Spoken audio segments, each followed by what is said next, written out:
এরকম ভাবে দিচ্ছ কেন? আস্তে আস্তে দাও সবাই। কিরে রনির বাবা আসেনি? আসেনি। তুই তো জানো কত শখ ছিল তোমার মেয়েটাকে ছেড়ে বউ করে নিয়ে যাবে, সেই অভিমান করেই আসেনি। আই, তুমি এখনো বলদের মতো স্টেজে কি করতেছো? না, ওই যে মাত্র হলুদ দিচ্ছি তো, হলুদ দেওয়া শেষে তারপর গোসল করবো। তোমার সাথে আমার কি কথা ছিল? হ্যাঁ, তোমার কথা ছিল না তুমি আমার আগে হলুদ শেষ করবা? তাড়াতাড়ি প্রোগ্রাম শেষ করে গোসল দিয়ে নাও, আমি একটু পর কল দিব। আচ্ছা ঠিক আছে। কি রে, কে হবু জামার সাথে এমন করে কথা বলছে কেন? কেন তুই জানিস না? কে তেমনই জামাইটা বিয়ে করতে চায় নাই, ও জোর করে জামাইটা রাজি করাইছে। কি বলিস? আসলে কিরে রনি, হলুদ দিয়েছিস? না তো কোথায় কোথায় ঘুরছিস বাবা, জানো হলুদ দে। আই, আর কে কে আছেন আমাকে হলুদ লাগাবেন? তাড়াতাড়ি শেষ করে দেন, আমি রুমে যাব।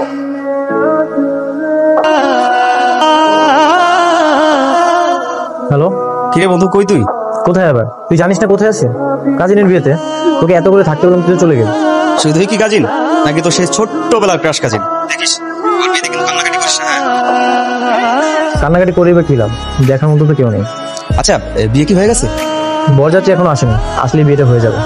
বন্ধু এখনো কিন্তু সময় আছে, তুই চাইলে তো মনে কথাটা খুলে বলতে পারিস। বলে আর লাভ নেই রে, ওর পছন্দের ছেলের সাথে ওর বিয়েটা হচ্ছে, আমার প্রতি ওর কোনো ইন্টারেস্টই নেই। তাইলে আর কি করা, বাপারাজের মতো দাওয়াত খা। ঠিক আছে বাবা, আমি ভাইয়া আর হচ্ছে অন্তর ভাইয়া। ঠিক আছে, তাহলে তোমরা যাও, আমি পরের গাড়িতে আসছি ওদের সঙ্গে। হ্যাঁ ড্রাইভার সাহেব, খুব সাবধানে চালিয়ে যাবেন। ঠিক আছে বাবা, তাহলে অনেক দূরের পথ তো, আমরা রওনা দিয়ে দিই, তোমরা তাহলে আসো। আচ্ছা ঠিক আছে, যাও তোমরা ওঠো। ভাইজান, নিচে যারা আছে তাদের উপরে আসতে বলুন। বর আসুক, বরের সাথে একবার আসুক। জামাই তো পালিয়েছে। কি বলো? হ্যাঁ, কি হয়েছে ভাইজান, কোনো সমস্যা? ওই জামাই নাকি পালাইছে, আর আসবে না। কি বলছো তুমি? এসব কি শুনছি রে মা? কি হয়েছে? মানে বর মেহেদি নাকি পালাইছে? মানে মানে গাড়ি করে আমাদের এদিকে আসার জন্য রওনা হয়েছিল, কিন্তু এদিকে না আসেনি, অন্য কোথাও চলে গেছে। এদিকে ফোনটাও বন্ধ পাচ্ছি, আমার মনে হয় ওরা আর আসবেই না। আমি জানতাম এরকমই কিছু একটা হবে, ছেলে যে পালাবে এটা আমি আগে আন্দাজ করছিলাম। আরে জোর করে কি বিয়ে শাদী হয়? আরে এখন মেয়েটার কি হবে? কি আর হবে, মেয়ের কপাল পুড়ছে, ছেলে পালাইয়ে গেছে, মেয়ের কপাল পুড়ছে। আচ্ছা, এখন আর কিছু করার নাই, এরকমটা যে হবে এটা সবাই আগে থেকেই জানতো, ছেলে পালাবে। আপনি এক কাজ করেন, নিচে গিয়ে সবাইকে বলেন ওরা চলে যাক। এটা কি বলছিস তুই? এত মানুষ দাওয়াত দিয়েছি, এত মানুষকে কি আমি বলতে পারিস বিয়েটা হবে? ভাই সাহেব, জি একটা কথা বলি। জি বলেন। রনি তো কেয়াকে পছন্দ করে, তাহলে রনির সঙ্গে কেয়ার বিয়েটা দিয়ে দেন। কিন্তু আমার মেয়ে তো রনিকে বিয়ে করতে রাজি না। রাজি না বললেই হলো? বিয়ে কি ছেলে খেলা? আমি নিশ্চিত ওই ছেলে পালায় বিদেশ চলে গেছে, ও আর এই দেশে ফিরে আসবে না। আপনার সম্মান যদি বাঁচাতে চান, এই মেয়েরে আপনার ভাগ্নের সাথে বিয়ে দিয়ে দেন। আপা, আপনার কি মত? বিয়েটা দিয়েই দেন। এই অবস্থায় আমার আর বলার কি আছে? তাছাড়া ওকে তো সবসময় আমি আমার বউ করে নিতে চেয়েছি। এখন ভাইজান যদি বলে রাজি থাকে, আর ও যদি রাজি থাকে, তুই কি বলিস রনি? দেখেন, ইয়া যদি রাজি থাকে তাহলে আমার কোনো আপত্তি নেই, আমি রাজি। কি রে মা? আমি রাজি।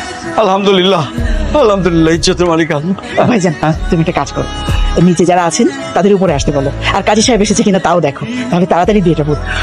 কাজী সাহেব তো অনেক আগে আসছে, যা যা সবকে ডাকতে ডাকতে কাজী সাহেবটা দে, অনেক আগে আসছে কাজী সাহেব। আমরা যা করে ভালোর জন্যই করো, পরিস্থিতি যেমনই হোক।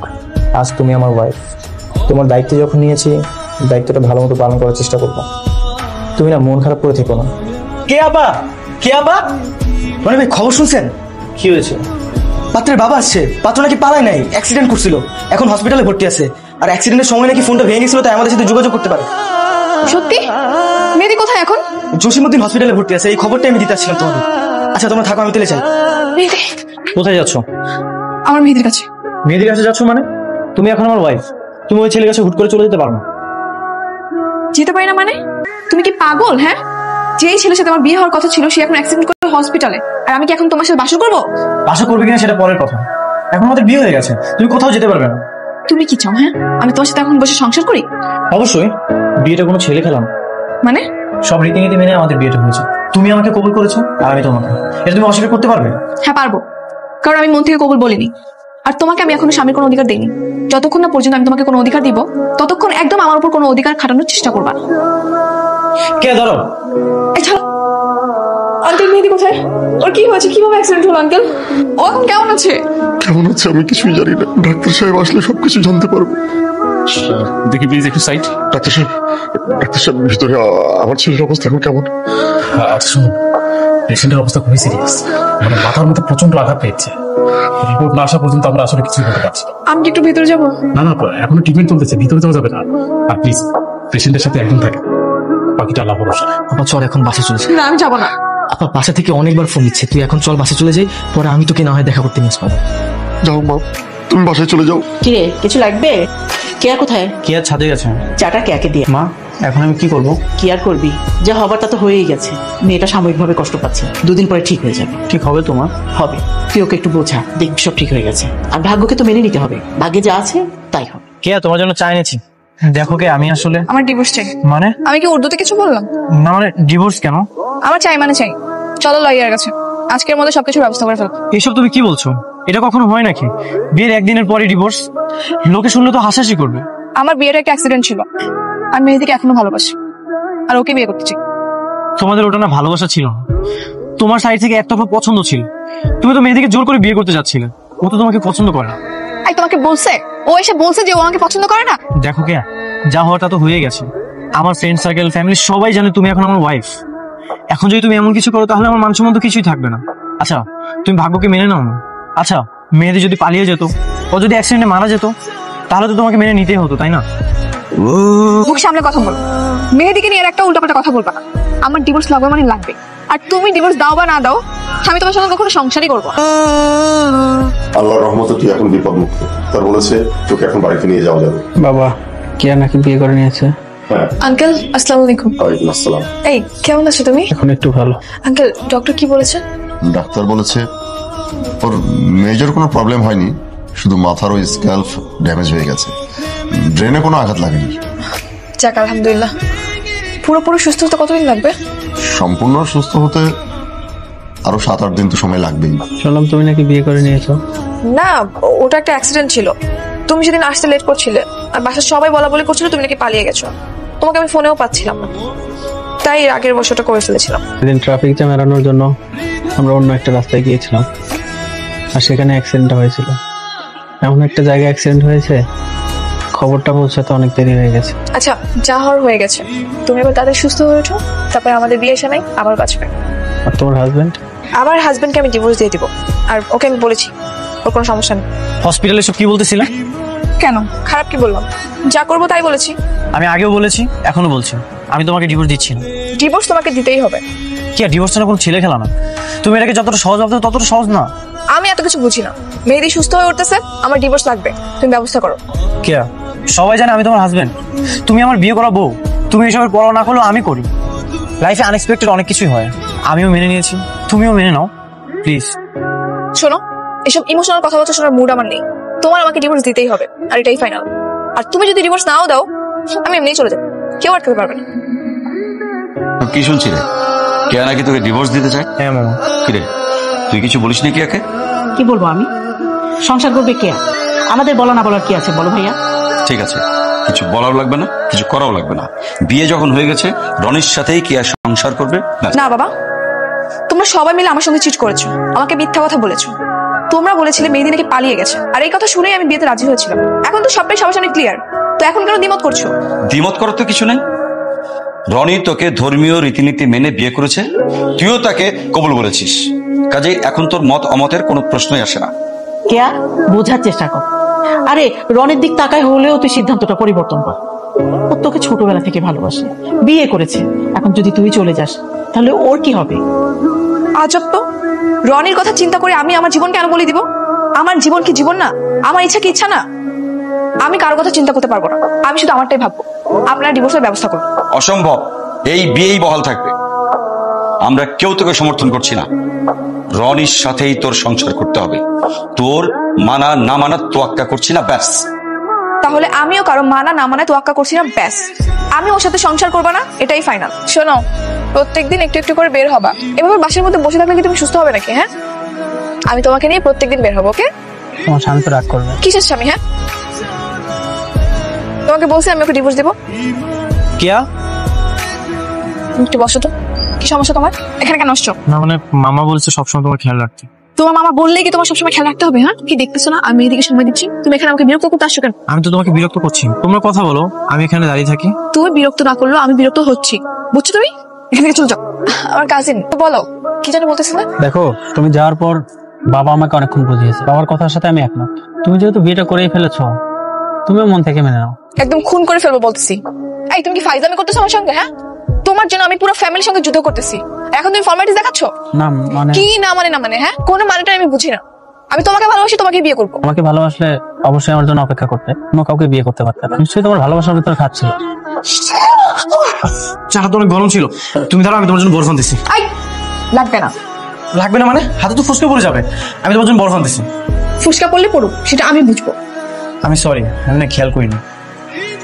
এই তোমাকে এইসব আদিক্ষেতা দেখাতে কে বলছে? হ্যাঁ, আমি কি তোমাকে বলেছি আমার জন্য কফি বানিয়ে নিয়ে আসো? এমনিতেই মন চাইলো, এই জন্যই তোমার জন্য কফি বানিয়ে নিয়ে। শোনো, আমার সাথে না সব ভালোবাসা দেখাইতে আসবে না। আমি শুধুমাত্র তোমার কাজিন, ওকে? রনি, এই রনি, বলো মা। কেয়াকে নিয়ে এসে খেতে বসো। ও খাবে না, আমি ওকে ডেকেছিলাম। খাবারটা খেয়ে নাও, সারাদিন তো কিছুই খাওনি। আমি খাবো না, লাইট অফ করে শুয়ে পড়ো। খেয়ে নাও, না খেলে তোমার শরীর খারাপ করবে। তোমাকে বলছি না এসব আদিক্ষেতার ভালোবাসা দেখাতে আসবে না। এটা ভালোবাসা দেখানো, এটা আমার দায়িত্ব। ঠিক আছে, খাবারটা রেখে গেলাম, খেয়ে নিও। আমার কাছে দাও, আমি খাইয়ে দিচ্ছি। আচ্ছা, রাগ তো আমার উপর, নিজের উপর কেন রাগ দেখাচ্ছ?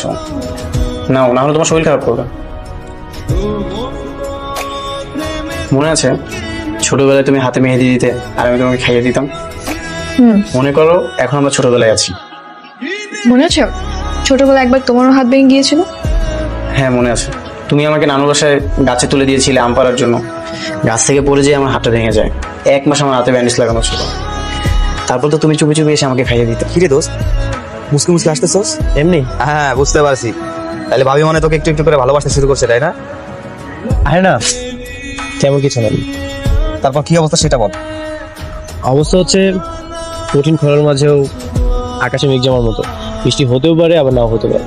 আরে হবে হবে, বৃষ্টি অবশ্যই হবে। সে ছোটবেলা থেকে তুই যাকে ভালোবাসিস, যাকে নিয়ে তুই স্বপ্ন দেখেছিস, তার ছোটবেলা সমস্ত স্মৃতিগুলো আমারই ভর্তি করে রেখেছিস, সে অবশ্যই তোকে বুঝবে।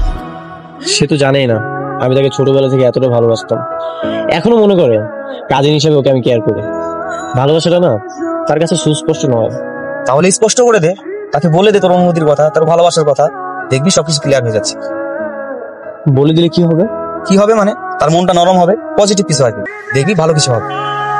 ঠিক আছে, আমি আজই বলছি। কি ব্যাপার, সেজে গুজে বসে আছো, কোথাও যাচ্ছ? আজকে আমি তোমাকে একটা জিনিস দেখাবো। আমাদের ছোটবেলার একটা মেমোরি এখন আমার কাছে আছে, দাঁড়াও নিয়ে আসি। দাঁড়াও, তার আগে এটা দেখো। কি এটা? Divorce letter. তুমি আমাকে বলেছিলে না এত সহজে নাকি ডিভোর্স দেওয়া যাবে না? দেখো আমি বের করে ফেলেছি।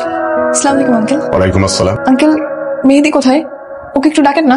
আমি সবকিছু ছেড়ে চলে আসছি, আমি এখন মেহেদিকে বিয়ে করবো। তুমি চাইলেই তো হবে না। মানে তুমি কি কখনো দেখেছো বিয়ে একজন করে?